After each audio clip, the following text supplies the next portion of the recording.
Tonight on ESGN TV, our Korean reporter Susie Kim is updating us on the OGN Champions Winter event. And we have a few interviews with Redeye from ESL and Morrow on WCS. Plus, special in-house appearance from Hearthstone friends. Don't go anywhere, the weekend edition of the Daily News starts now.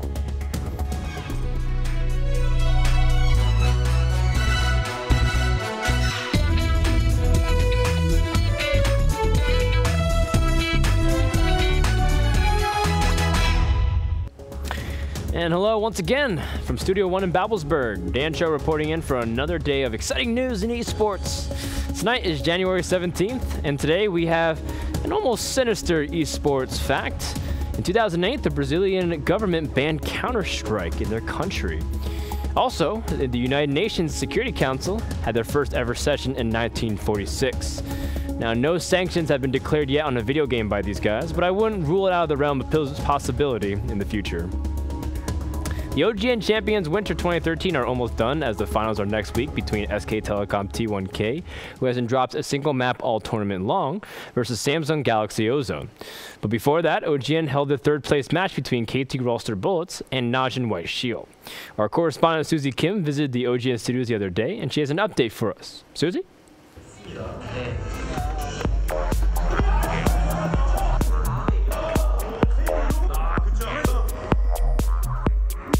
As always, thank you, Dan. This is Susie Kim with ESGN TV, and here I am at Yongsan at a very bittersweet third place game between KT Bullets and Najin White Shield. Now, they both have fought really hard to get to where they are now. Unfortunately, they will not be at the finals, which is held in Incheon on the 25th. I will bring you coverage on that day. However, today it looks like it's going to be KT that takes on the third place position, which means that neither of these teams will have to play in the NLB, which is great. We'll see them again in Champions next season.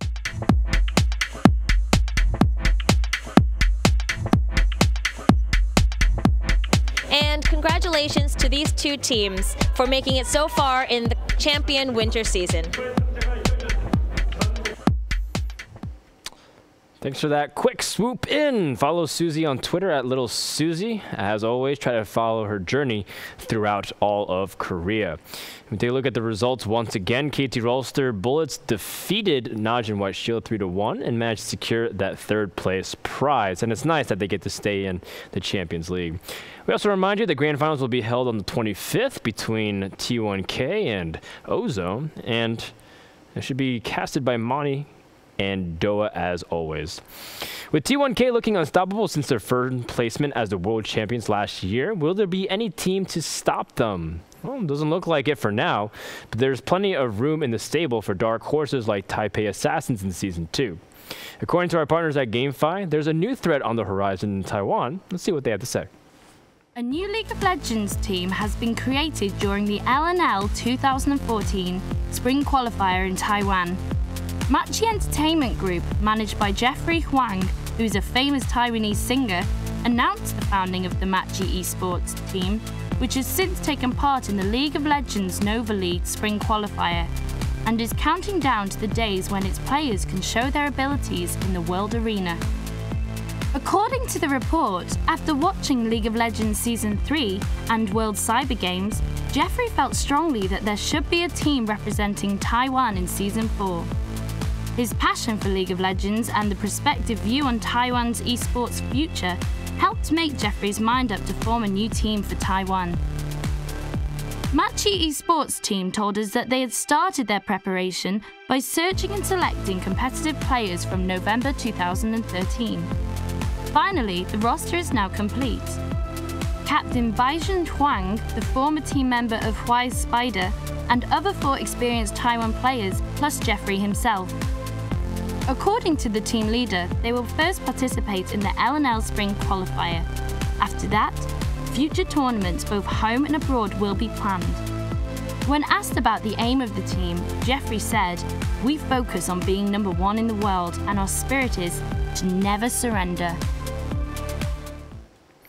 We'll see how that all comes out. We're not sure how well they'll be able to compete, but I'm sure that we'll hear more from them in the future.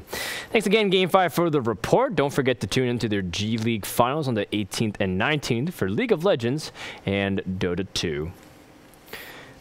We're on a short day, so let's take a break. When we return, we catch up with Redeye from ESL, and we'll talk to Morrow about his WCS run in patch 2.1. You're watching the Daily News Weekend Edition. See you in a bit.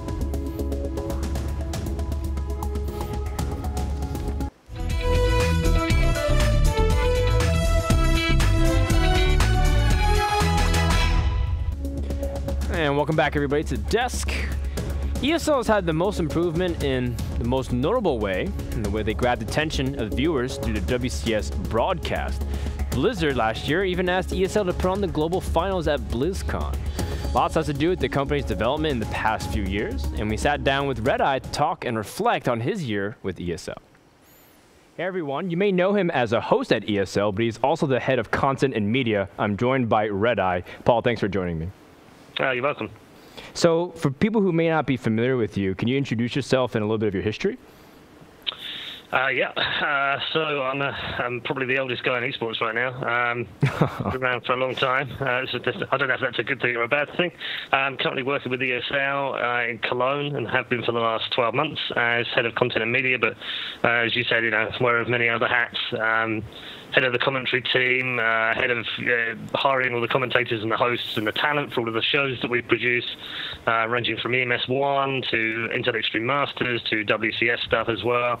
Obviously hosting, presenting most of the TV shows and IPTV stuff and stage shows that we do out of ESL, but also not just ESL, outside of that as well. I've done work for Virgin Gaming, DreamHack, Blizzard directly, of course, over the last 12 months as well. So all of that on the side.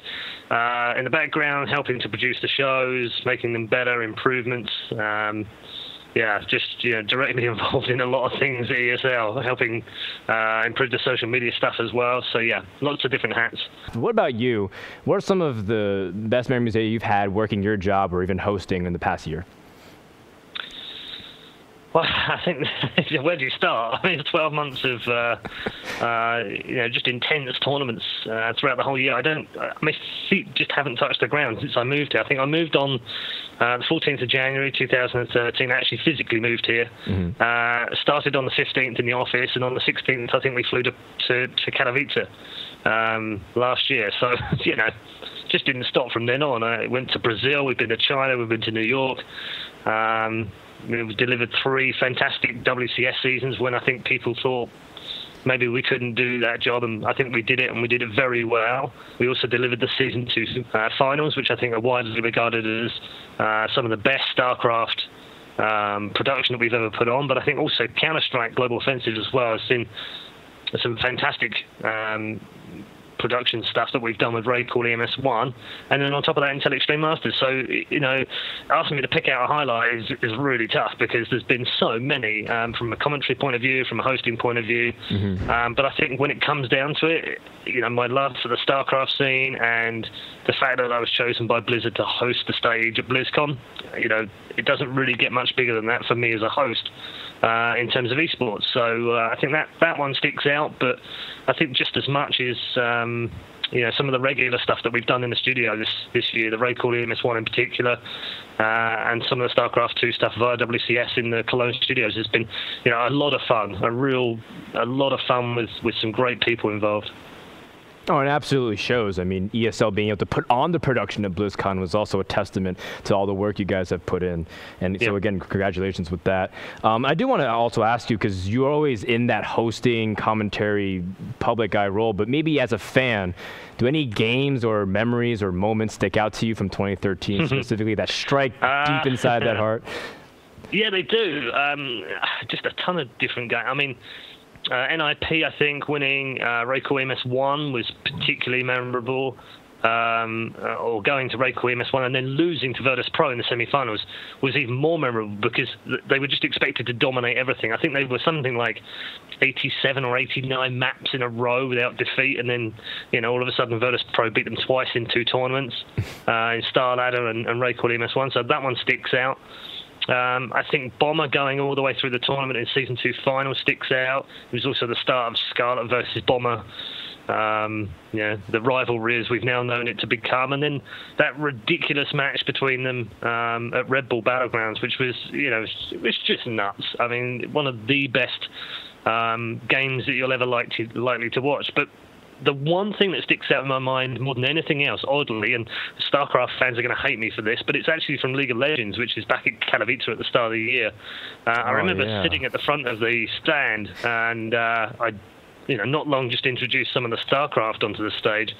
And on the other side of the stage was a game going on between SK and Fnatic, and I think it's just one of the most remarkable pieces of play I've ever seen, which was Xpeki backdooring the Nexus to win the game for Fnatic and leave SK literally on the floor. And the reactions of the players afterwards, the crowd went absolutely crazy. It was an immense crowd in Katowice. So, of all the things that I've witnessed this year firsthand, I think that one probably stands out the most. But there's been a ton. I mean, Duck was awesome in WCS. It was great to see MVP coming back and doing well in WCS. I mean, I don't know. My brain's just like confuddled with the amount of stuff that I've witnessed this year. It's been amazing.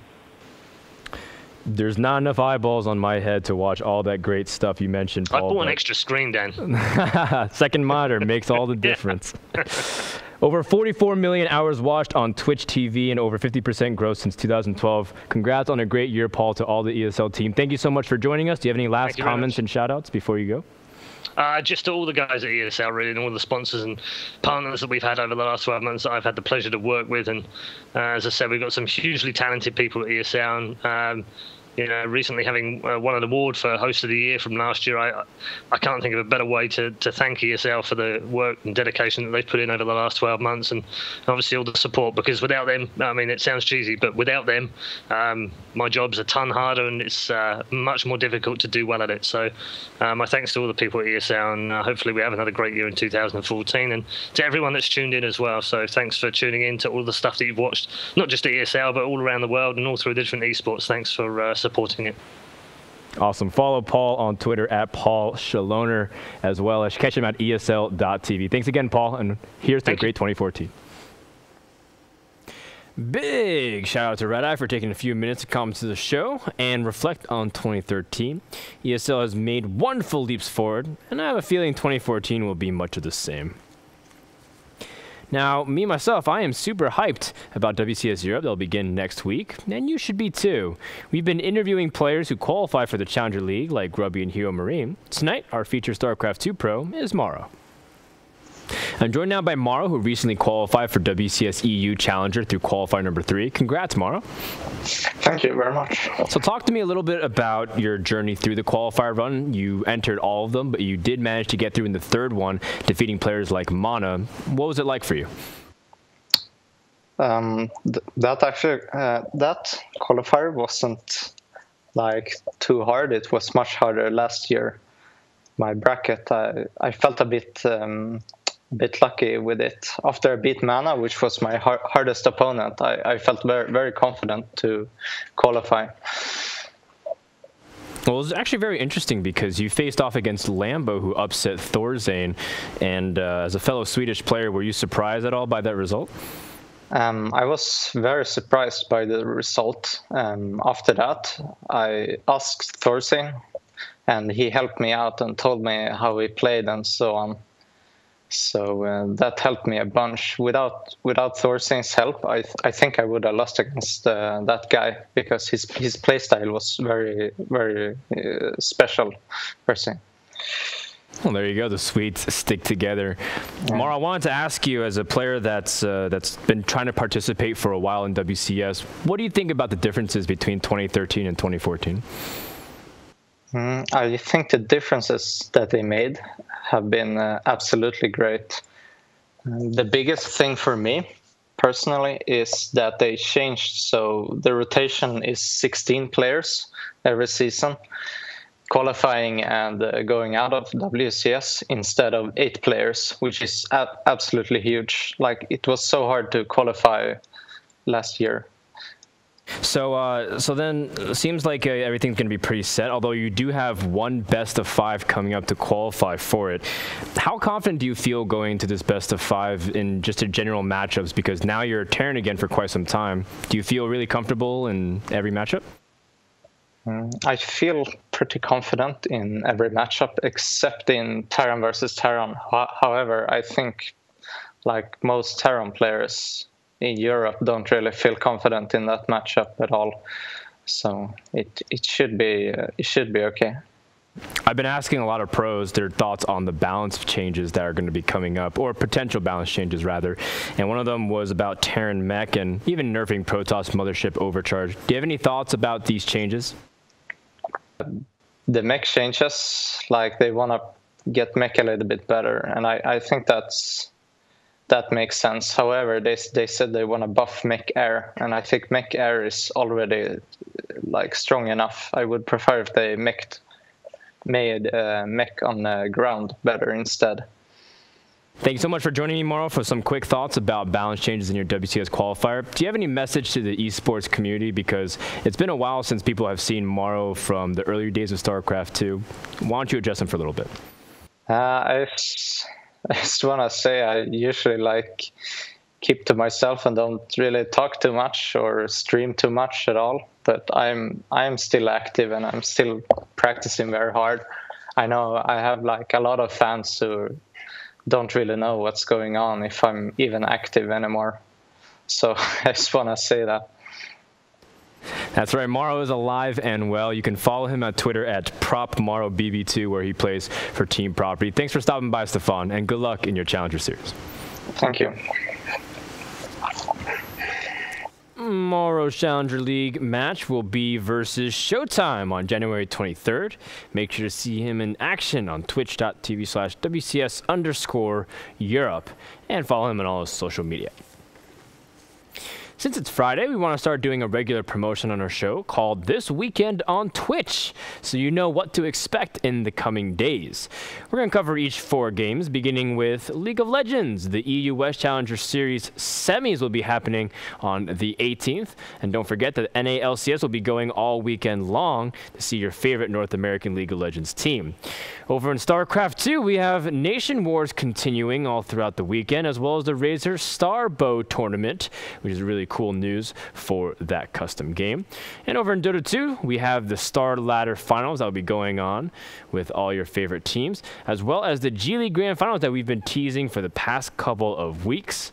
And finally, we also have World of Tanks news. We do have Tanks Asia with Vipers versus NOA, and the Golden Season 3 that's going to be happening on January 18th and 19th. Check all of it at twitch.tv. I know I'll tune in for a lot of that, including NALCS and Starbow tournaments, when I can in between filming our Fight Night Hearthstone Season 3 and 4 this weekend. Speaking of which, when we come back, we have special Hearthstone guests coming into the studio. A few of the players will be on the desk to chit-chat with me, so don't go anywhere. The Daily News returns right after this.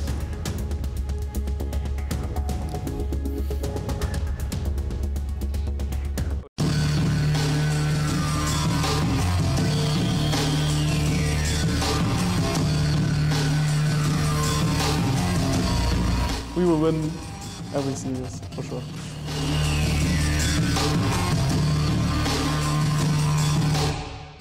Be prepared to see Hearthstone like you've never seen it before.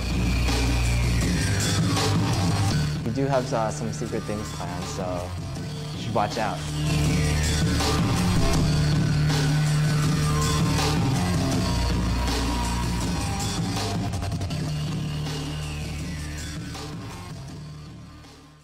Welcome back, everybody, to the Daily News. I'm joined by 3 special guests in-house in the studio. To my left, I have Crip, and to the right, I have Nimch and Strifeko. Welcome, guys. Hi, Frodo. Be back. What's up? Cool. So we're here to talk about the Hearthstone Fight Night that's going to be happening for Season 3 and 4. We brought you guys in-house, and we're really excited. But real quick, I want to get your thoughts on how Seasons 1 and 2 went. We'll start with you, Crip. Well, Seasons 1 and 2 were pretty fantastic. I mean, we got the show off the ground, I guess, and a lot of people enjoyed it. And certainly playing it in the time frame that we shot it, where, you know, it was a whole new patch and all that, really got us to be innovative in a very short amount of time. And I think that is what really made it quite special. Now, we'll actually talk a little bit about that short period of time of innovation, but I want to follow-up question. You're not here this time as a player, you're here to cast. Talk to me a little bit about that. Well, it turns out, even though I'm okay at Hearthstone, I'm more into the game than actually playing. I just really love the game, seeing all the cards unfold, seeing the plays happen. You know, I watch people all the time play, and it just makes me happy. And apparently I did a pretty good job talking about how happy it made me feel. You did an excellent job, and I can't wait to see you. Back again to do that. All right, cool. So Nimsh and Shrivko, how was your experiences? Let's start with you, Nimsh. Well, it was awesome being here and playing the games. Season 2 is still running, so we will still have the last game played today. But like, it seems good. Like the team is up. So in Season 1, it went pretty bad for Team Doggy House, but then we redeemed ourselves in Season 2. So and now we will have an ace match for 2 mystery players. So it looks pretty good, and I'm very happy to be here again. All right, cool. And Shrivko? Yeah, I had a great time in Season 1 and 2. One of the best things was coming here, and you know, the patch just hit, and we had like 2 days to make new decks, and I really like coming back and just working on the decks like during those 2 days. So I had a great time like rushing and seeing who can make the best decks the fastest, and I think I made some pretty good decks in a very short amount of time, so looking forward to do that again here. Well, you certainly did. Your Druid deck wrecked so many other people's decks last time you were here in Season 1 and 2. Now, you guys alluded to it many times already. The new patch is already upon us with all these changes to cards like Unleash the Hound, Pyroblast, Blood Imp, Warsong Commander. Let's talk a little bit about how exciting it is to have you guys back creating new decks. What's that dynamic like? Are you guys going to be much better prepared this time, Doggy House? We'll do our best, that's for sure. Like, it's so exciting to actually get the patch in and like have this short amount of time to create a metagame, because we have to create a metagame. We have to think about what decks will be viable after the patch, and then we'll have to think about what our opponent's deck will be, and like what counters do we have to think about. So it's really exciting to like think about it in a short amount of time and like test everything. So I'm sure we'll be very busy to actually prepare for the tournament, and I hope that it will work out in the end. Can you give me some insight into, and I'm going to talk to Shrivko about this, can you give me some insight on how your team builds the deck? Is there a process? Is there people lofting ideas, or is it just suggestions that kind of pile up? We have like a Skype group called Liquid Valley, and when we come up with new ideas, we kind of run it through the group. A lot of things like this patch, look, we've already known the patch notes for like 2 or 3 days, so a lot of us have been testing with each other based on a new patch. Like, for example, like Sylvanas is now 6 mana.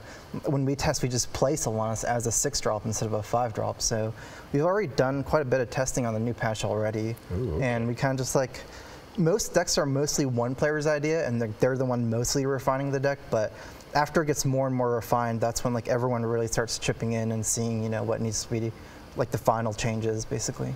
So. You mentioned at the very beginning of this segment, you were saying how you're really excited for the innovation.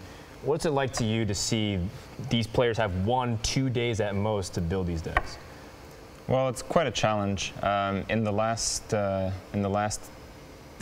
of get-together here where we built all these decks, a lot of us took ideas from one another. A lot of us had very similar decks, and we'll probably see a little bit of that. But in general, it requires a lot of patience from at least one player to really play out one deck. And it's kind of like the role distribution, and it really requires very good teamwork to make it happen as a whole. So, can expect anything, and they definitely have more work this time because I believe they have to play a few more classes. That's true. That's actually a really good point to bring up. One of the rules that we're going to make different for Seasons 3 and 4, which will run back to back, is that you have to bring 6 different classes. You can choose your initial 3, but for the second season after that, you have to pick 3 different ones. Crit, why don't you talk a little bit about that? Yeah, so while they have 2 days to prepare for the first 5 matches, for the next day, they don't really have that time in between to prepare. So essentially, in the 2 days, instead of preparing, to play a little bit and then, maybe make a few card tweaks based on how it went, you really have to turn it around big time. You have to test more decks to begin with. You have to put in a lot more work. And you kind of have to assume that the opponents are also going to be playing the very wide range of decks. So, I mean, anything goes, man. They have a lot of work to do. There's a lot of permutations and combinations available. It's really exciting. I want to ask you guys really quick about some of the team changes that we're also seeing as well. We'll start with StrifeCrow. Liquid Value, you guys are losing a valuable member of Crip, but now you're bringing Koyuki. Tell me a little bit about Koyuki. Koyuki has a lot of experience in deck building. Like, he made one of the most innovative decks so far. During that week where Mage was, after Warlock got nerfed, Mage was still really strong, and he was predicting that very well, and he made this his signature Paladin deck. And the way that Paladin deck played, like when I originally looked at the list, I thought it was kind of a bad deck. That's not usually the style I play.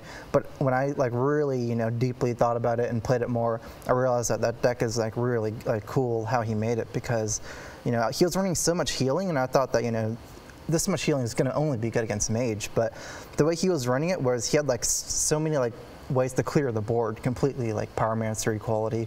So he could just heal and let them build up their board and then clear everything. So that he kind of figured out a way to make healing work versus non-Mage as well. So that's what I really liked about it. So yeah, I think he's a really smart player. Well, we'll see how Koyuki does. Team Doggy House also made a change. Nyx is no longer with us. Instead, you guys have Savages. Yeah. Well, Savages is one of the best players in the world right now. He was the first on the list. The Blizzard posted the list of top 100 players, and Savages was first on NA, and on his second EU account, he was second at the same time. So it's really hard to actually say that somebody is better than him. But he's also a very good deck builder. So he builds a lot of decks. He tweaks the decks while he plays, and he plays a lot, and he plays on a very high level. He had a lot of success on the tournament scene as well, where Hearthstone goes. So he has some Magic the Gathering background, but other than that, he's excelling at Hearthstone, and he's doing so much progress every day. It's amazing. So I'm really excited to play with him. It's cool, and that doesn't mean Nyx is off the Team Doggy House. He's obviously, still kind of in the sub-rotation. Yeah, he just couldn't come this time, so let's hope that we can see him in the future. All right, really cool. So I guess that wraps up pretty much everything we want to say about this segment. Do you have any last words? Crip, talk to me about how excited you are for this Season 3 and Season 4. So excited. Oh, man. Sorry.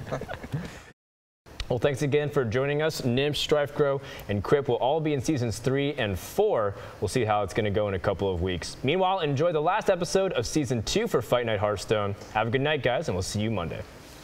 Thanks for joining me, man.